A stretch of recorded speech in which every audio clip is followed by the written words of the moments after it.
ప్రభునందు ప్రియమైన శ్రోతలకు వందనములు. ఈ పోడ్కాస్ట్ కార్యక్రమంనకు స్వాగతం.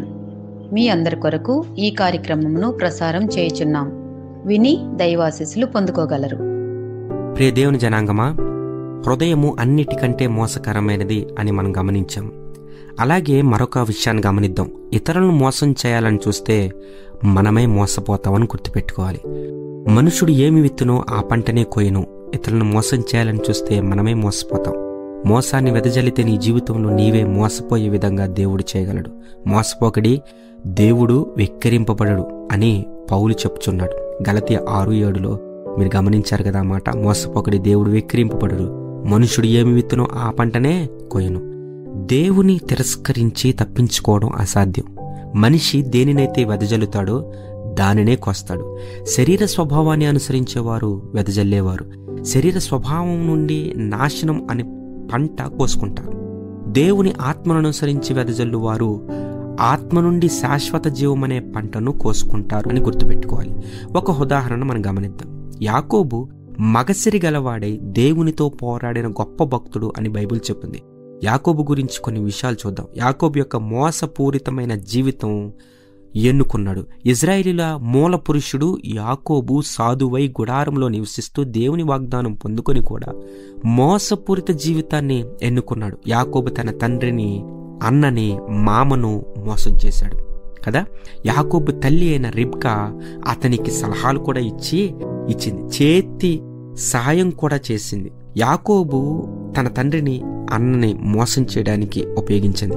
వస్త్రం, మేకపిల్ల, ఒక మోసపు మాట, ఈ 3 ఆయుధాలు వాడి తన తండ్రిని, అన్నను మోసం చేశాడు. గమనించండి, ఒక వస్త్రాన్ని, ఒక మేకపిల్లను, ఒక మోసపు మాటను అంటే అబద్ధాన్ని వాడి ఆయన మోసం చేయడం గమనిస్తాం. ఆదికాండం 27:15 మరియు తన జ్యేష్ఠ కుమారుడగు ఏశావునకు సొగసైన వస్త్రములు ఇంట తన యొద్ద నుండెను గనక రిబ్కా వాటిని తీసి తన చిన్న కుమారుడుగు యాకోబునకు తొడిగించి ఆ మేకపిల్లల చర్మములతో అతని చేతులను అతని మెడ మీద నునుపు భాగమును కప్పి తాను సిద్ధపరిచిన రుచిగల భోజ్యములను, రొట్టెను తన కుమారుడుగు యాకోబు చేతికియగా అతడు తన తండ్రి యొద్దకు వచ్చి నా తండ్రి అని పిలువగా అతడు, ఏమి నా కుమారుడా, నీవెవరివని అడిగాను. అందుకు యాకోబు, నేను ఏశావు అను నీ జ్యేష్ఠ కుమారుడను. నీవు నాతో చెప్పిన ప్రకారం చేసి ఉన్నాను. నీవు నన్ను దీవించుటకై దయచేసి లేచి కూర్చుండి నేను వేటాడి తెచ్చిన దానిని తినుము.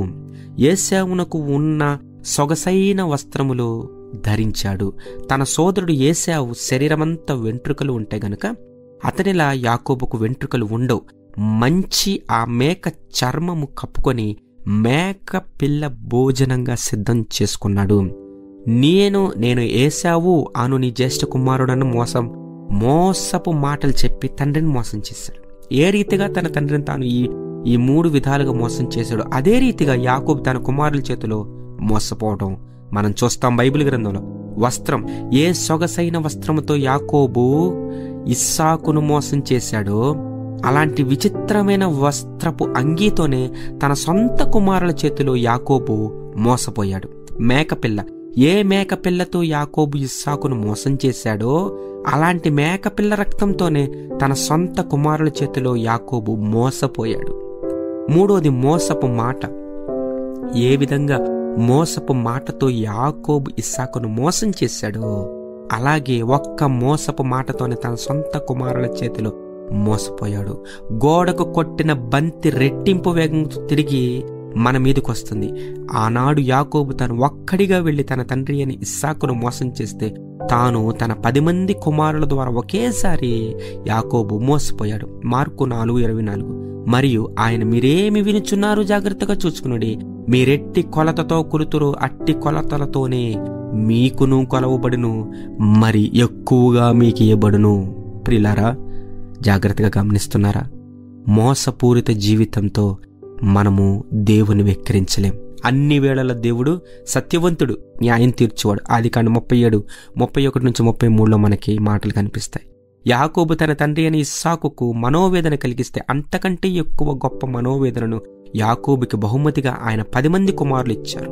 యాకోబు వృద్ధుడైన తన తండ్రికి చేసిన ద్రోహం మోసం గుర్తు చేసుకుంటూ దాదాపు 17 సంవత్సరాలు ఆ మనోవేదన అనుభవించాడు. మళ్ళీ యోసేపును చూసేంతవరకు యాకోబు తన కుమారుడైన యోసేపును గురించి రోధిస్తూనే ఉన్నాడు.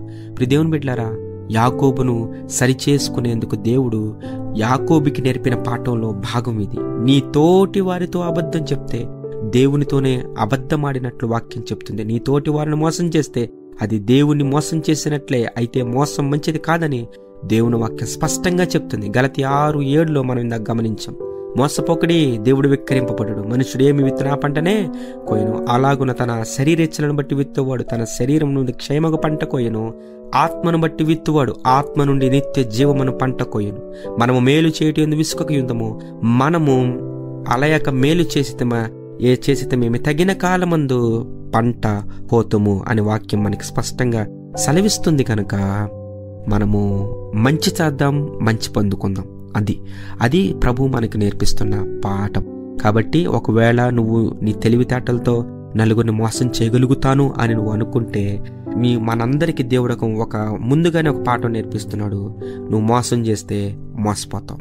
నువ్వు మంచి చేస్తే ఈరోజు నీకు మంచి వెంటనే తిరిగి రాకపోవచ్చు, కానీ ఏదో రోజు ఖచ్చితంగా దేవుడు, భగవంతుడు, ప్రభువు మనకు ఖచ్చితంగా మేలు చేస్తాడు. కాబట్టి అటువంటి కృప, అటువంటి మేలు ప్రభు వల్ల మనము పొందుకుందుముగాక. ఆమెన్.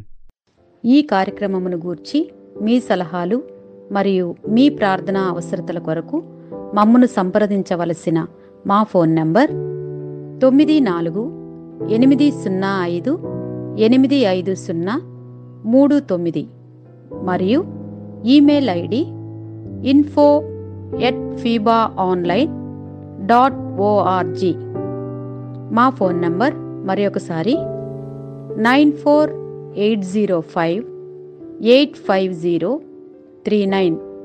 Email ID info@fibaonline.org.